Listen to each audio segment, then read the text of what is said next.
Existe um número gravado no seu cérebro e ele define quanto dinheiro pode ficar com você. Passou disso, seu próprio corpo dá um jeito de devolver. O que estou falando com você é ciência no modo fácil para você entender. Você acha que decide o que vai fazer com o seu dinheiro? Não decide. Na maior parte do tempo, quem decide é um regulador automático, um termostato, calibrado antes dos seus 10 anos de idade. E é por isso que você, mesmo ganhando mais, continua no mesmo lugar. Não é indisciplina, não é azar, é engenharia da circuitaria cerebral. Então fique aqui comigo porque nos próximos minutos eu vou te mostrar 3 coisas que você precisa saber. Primeiro, onde esse termostato se instala no seu cérebro. Segundo, quem ajustou essa temperatura sem pedir a sua permissão. E o que a ciência revela sobre como reprogramar esse nível. Vamos para a terceira, que é justamente o que quase ninguém te conta. Então fica aqui comigo até o fim, que lá na frente eu vou revelar para você. Primeiro, o mecanismo. Sem ele, nada do resto faz sentido. Como assim? É que seu cérebro trabalha de 2 modos. E a ciência já mapeou os 2. Tem o modo lento, consciente, o que faz os cálculos, planeja, faz curso, monta planilha. Ele que você usa para ganhar dinheiro. E o modo rápido, automático, o que decide antes de você perceber que já decidiu. Então, tem uma decisão antes da sua decisão. Kahneman ganhou um prêmio Nobel mostrando isso, um cientista, que o modo rápido vence quase sempre, porque ele dispara primeiro. E o lento só chega depois para assinar a justificativa. E não é defeito, é projeto. O modo rápido existe para manter você vivo, não para deixar você rico. Ele foi desenhado para o mundo de predadores e fome. Porque lá atrás a velocidade valia mais do que a precisão. E o mundo mudou. E o difícil hoje é perceber o que não mudou. Esse equipamento aqui, o corpo, o cérebro, hoje, ele continua usando lógica de sobrevivência para tomar decisões, por exemplo, de investimento, de como construir a casa, de como melhorar a engenharia, de como passar a perna no outro também e não ser passado. E aí começa o conflito.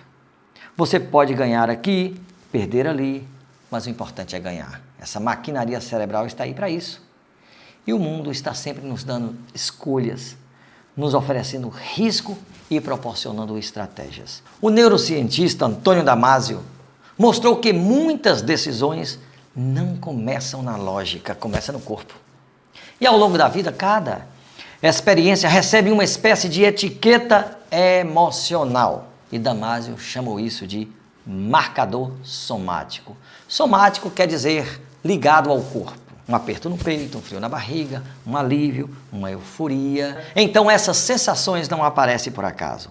Elas carregam informações, carregam dados. São sinais que o seu corpo usa para aproximar você de algumas escolhas e afastar você de outras.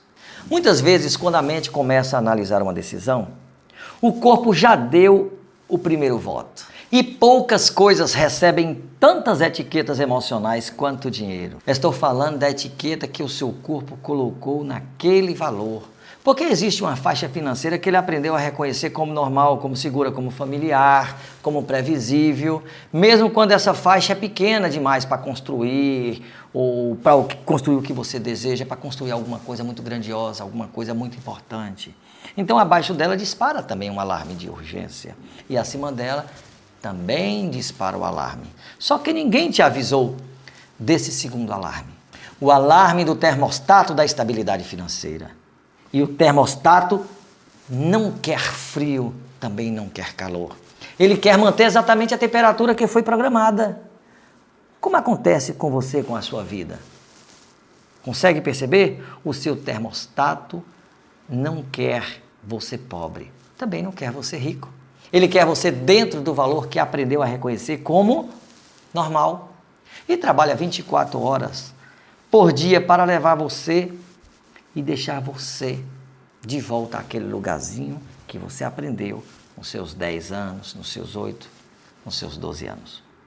A essa altura você deve estar perguntando, onde está a prova que esse segundo alarme existe?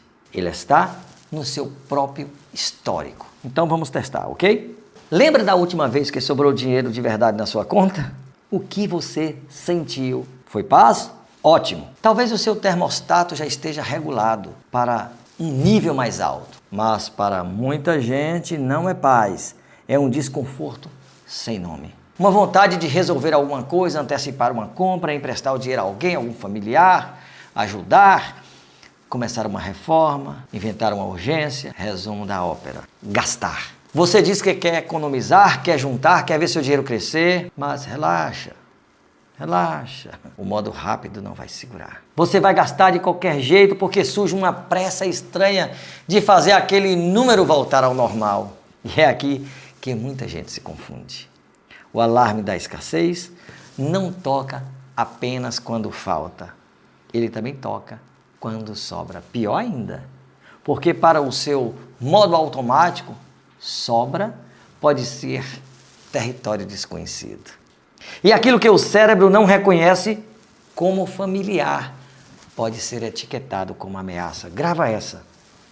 O teu cérebro ainda não conhece sobra, porque você não deu tempo de ensinar. E aí você sempre vai viver no aperto. Vamos fazer um teste agora, de 10 segundos? Imagina que caiu na sua conta hoje 10 vezes a sua renda mensal, limpinho. O que você sente? O que apareceu primeiro no corpo? Expansão ou um aperto? Uma lista de gente para ajudar, um medo de perder, uma pressa de gastar? Foi o quê? Um brinquedo para comprar? Um carro? É o seu termostato falando. Guarda essa resposta porque ela vale mais do que qualquer teste de perfil financeiro, ok? É isso que explica o que a gente vê há décadas em escala. Artistas, jogadores, empresários que multiplicaram sua renda por 10, por 20, por 100 e o patrimônio voltou para o tamanho de antes. O talento continuou lá, a informação estava disponível, tinha contador, tinha assessor, tinha tudo, mas não adiantou, porque nenhum deles recalibrou o termostato e voltaram ao que era, voltaram para a miséria, voltaram para a pobreza, voltaram para o estado que não queria, porque o modo lento ganhou o dinheiro e o modo rápido resolveu tranquilamente deixar você onde você estava acostumado. É isso.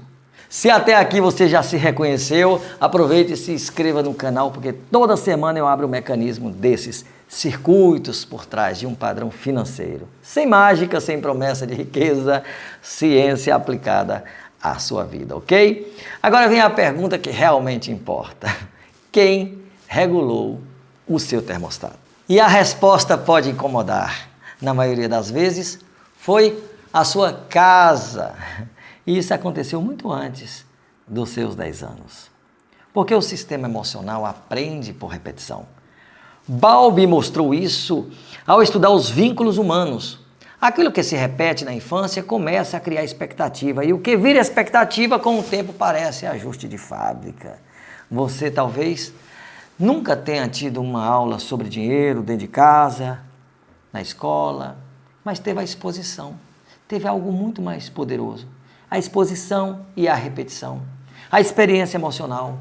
O rosto de algumas pessoas próximas que mudava ao falar da área financeira, ao falar de dinheiro, ao falar da conta atrasada, do gás, da luz e muitas outras coisas, do silêncio na mesa no fim do mês, as frases curtas. Isso não é pra gente. A gente não pode pagar. Guarda para amanhã que pode faltar. Dinheiro não nasce em árvore. Cada repetição era um clique no regulador. Um clique hoje, outro clique amanhã, e aí vai se repetindo milhares de cliques, ano após ano. E quando você chegou aos 10 anos, o número já estava marcado. Vou dar um exemplo real, sem revelar o nome. Um empresário me contou que aos 8 anos viu a sua mãe chorando por causa de uma conta de luz. Hoje ele fatura alto, mas não investe R$1, só acumulando dinheiro, deixa tudo parado e chama isso de segurança. A parte racional dele sabe que dinheiro parado perde valor. Ele já fez cursos, só falta fazer economia para estudar escassez. Já estudou investimentos, já conhece os números mas de qualquer sorte. A etiqueta emocional dele, que foi gravada aos 8 anos de idade, diz assim: arriscar é correr o risco de ver minha mãe chorar de novo. Percebeu? E quando a planilha entra em conflito com a etiqueta, o cérebro tende a obedecer à etiqueta. Porque a planilha foi aprendida depois, mas a etiqueta foi gravada muito antes. O que eu quero deixar claro para você é que aqui eu não estou falando de traumas no divã, eu estou falando de calibragem, um processo mecânico, previsível, mapeável. Seus pais não fizeram por mal, eles simplesmente passaram o ajuste que receberam, mas o número que serviu para a sobrevivência deles virou teto para você. Agora junta as peças, porque aqui mora a tese que resume tudo. Ganhar dinheiro é performance e roda em sistemas diferentes no cérebro. Ganhar é performance porque roda no modo lento. Dá para estudar, dá para treinar, contratar, melhorar. Por isso tanta gente consegue ganhar através do empenho, através das ações. Manter já é identidade. Roda no modo lento e você precisa saber disso. Rodar na faixa o seu termostato depende de você saber quem é você. E é por isso que a educação financeira sozinha não resolve. A informação entra num sistema lento e o vazamento está no sistema rápido. É como fazer curso de natação por apostila. Para quem tem pavor de água, a técnica está ótima, está excelente, está certa, mas o corpo não deixa usar. Então, ganhar dinheiro é performance. Anote, manter dinheiro é identidade. Você pode dobrar a renda no ano que vem quantas vezes quiser e puder. O mercado permite. Mas se o seu termostato continuar o mesmo, ele vai trazer você de volta, vai lhe derrubar, o gasto vai aparecer, você vai dizer que a sociedade, que os empréstimos foi tanta coisa, que foi reforma. E na verdade, só o método que vai mudar. O resultado vai ser o mesmo. Você volta para o seu ponto de referência. E preste atenção nessa palavra: identidade. O termostato não regula dinheiro, regula quem você acredita ser. O número dele é a resposta do seu automático para uma pergunta que ninguém faz em voz alta. O que me segurou para estar até aqui ganhando o que eu estou ganhando? Isso não é papo de mentalização, é uma forma de você fazer com que o seu cérebro grave a etiqueta e regrave de forma certa, para que você venha a prosperar, porque a gente vai chamar isso de neuroplasticidade. O que foi calibrado por repetição só recalibra por repetição. Não existe atalho, existe processo. E o processo tem 3 movimentos. Primeiro movimento é querer mudar. O segundo movimento é você já estar mudando. O terceiro movimento é você repetir o primeiro e o segundo. É querer e fazer sempre. Tal é a lei do progresso. E assim deve ser a lei da sua vida. Só observa o desconforto. Isto é um alarme antigo ou é uma decisão minha? Pronto. Aí você vai ter uma vida melhor, mais resolvida, e toda vez que você sentir o alarme e não obedecer, você consegue enfraquecer esse circuito. E toda vez que você sentir o alarme e não obedecer a ele, você enfraquece o circuito velho. É exposição, o mesmo princípio que a ciência usa para tratar fobia. Então, aproveite aqui o canal se você gostou desse vídeo e me segue. E vamos para frente.